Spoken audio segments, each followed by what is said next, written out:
Alan? Yeah, go ahead. This idea came up that nothing exists outside awareness. How would you think about that? Nothing exists outside of awareness. So what does awareness mean to you?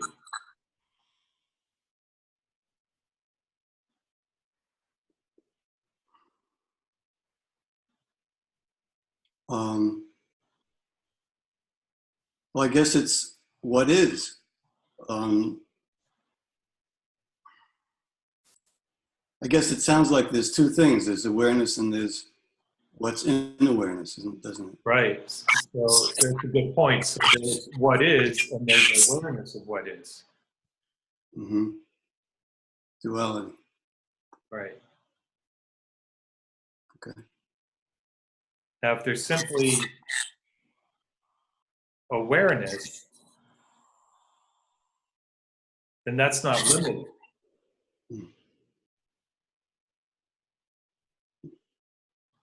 And therefore, nothing would exist outside of it. And everything would exist within it. For some reason, my sound is try muting yours again, Alan. What's this? Okay, yeah, that was a little. There's a little bit of feedback from your microphone. So, but what's important to me is this idea of awareness and presence, and when we talk about awareness and presence, implied and when we're talking about it is that it's very vast. Like you said, it includes everything. There's nothing that exists outside of it. And so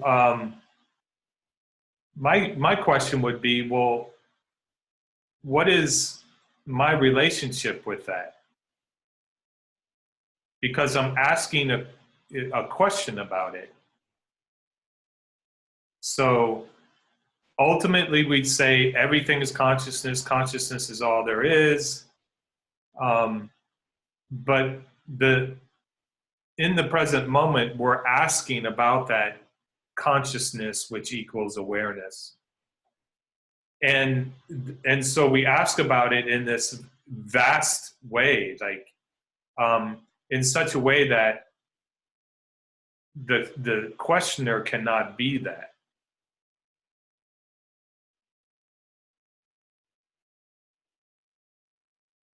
So, for example, let's break it down to something that's a little bit manageable. You can go to the Grand Canyon and you can see the vastness of the Grand Canyon. And you can see the beauty of the Grand Canyon. And it's very vast and expansive. And then upon seeing that, you would say, I am not that. Or how can I, that observing the vastness of the Grand Canyon, how can I be that? And so makes me think about, well, what kind of relationship am I going to have with this vastness? I can't be that. I can't be awareness. And awareness is. So how is that going to be helpful as a pointer? And so the next question I would ask is, well, do I want to become that vastness? Is that my goal? Is that what I'm seeking? Or am I trying to dissolve that which is seeking to be that vastness? And then another question would arise is there any other way that I have a relationship with awareness, or what we would call pure consciousness. I mean, we can put a lot of clothes on pure consciousness. And we don't want to use the word God because that has a lot of connotation for people. That's a word that can have packed a lot of maybe perhaps even negative connotations to it. So the less association there is to a word, for some people, the better it is. But the flip side of that is then there's no association and there's no relationship there. So, for example, we have this one relationship which we talked about, came up, and that is this awareness, and it's impersonal. It's vastness. I can't be this whole beauty and vastness of the Grand Canyon. And then I would ask, is there any other type of relationship that I can have? And I can either, one, go by personal experience, or I can go by what I've read. So I can say, well, I've read a lot of people and a lot of sages and saints have talked about this beloved. I go, okay, so there's this beloved. And what is that about? Well, it's there's this idea that there's a relationship with I and thou. It's one specific, lack of better words, entity. I and thou, you and me, the Father and I, Hanuman and Sita Ram. If you read a lot of Rumi and Hafiz, you'll see about, you can see them talk about the beloved, or the mother, or the father, or Mother Earth, Father Sky, the sun in Native American. So if we look at and just do a little bit of research and probably just even a little thinking, we say, okay, there's a relationship between I and thou, or you and I, or you and me, and it takes on many forms. So we got two ways of looking at awareness or pure consciousness. And then I would say, well, is there a third way? And I think, well, I can go by my personal experience, or I can read. And if I read, I can say, oh, well, there's people that have said, I am that.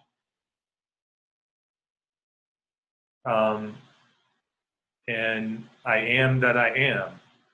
So they're coming from an I am first person perspective. So the first one we talked about, this vastness, awareness, that nothing exists outside of it, is third person. And then second person is I and you, this beloved type of relationship, student, guru, nature, and yourself. And then there's this first person, which is I am. I am that. Tat Tvam Masi. It's a Mahavakya. I am the light, as Christ Jesus would talk about, and other people have talked about it. So we have at least three different ways to look at this thing we are calling and talking about pure consciousness. And I say it's a thing because we're talking about it. And so there's just not one way to look at this. And certainly there have been people who've talked about maybe emphasize one of these three, two of the three, or maybe all three.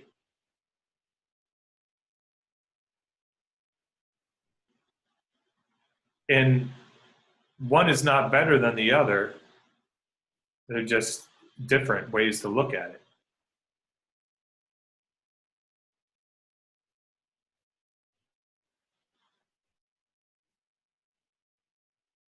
So you could say, is there anything outside of my relationship with my beloved? You could ask it that way. Is there anything outside of I am? You could ask it that way.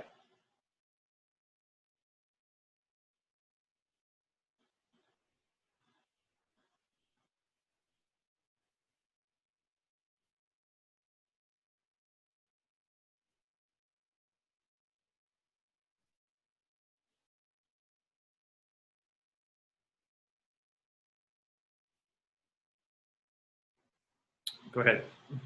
So it seems like the question kind of dissolves. Right. And it becomes either that the question dissolves and this issue doesn't arise, or a new question arises that would lead to a different type of relationship with whatever you're seeking and calling that. Because I keep it pretty open, whatever we want to call that. Mm-hmm.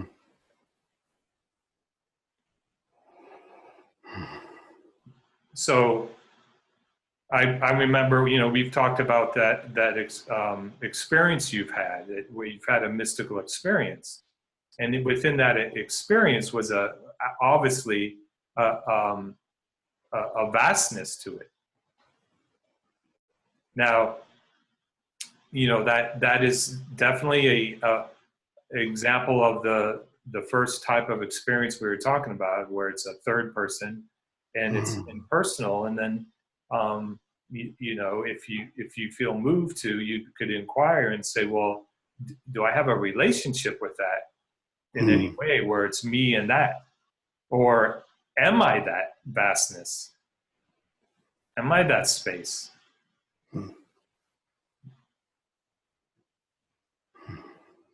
And is there any rule that says that one has to be in one particular what I would call a facet of this? I would say these are three facets. Is one, do I have to be in one particular one? And is one better qualitatively? I think it's just up to the individual.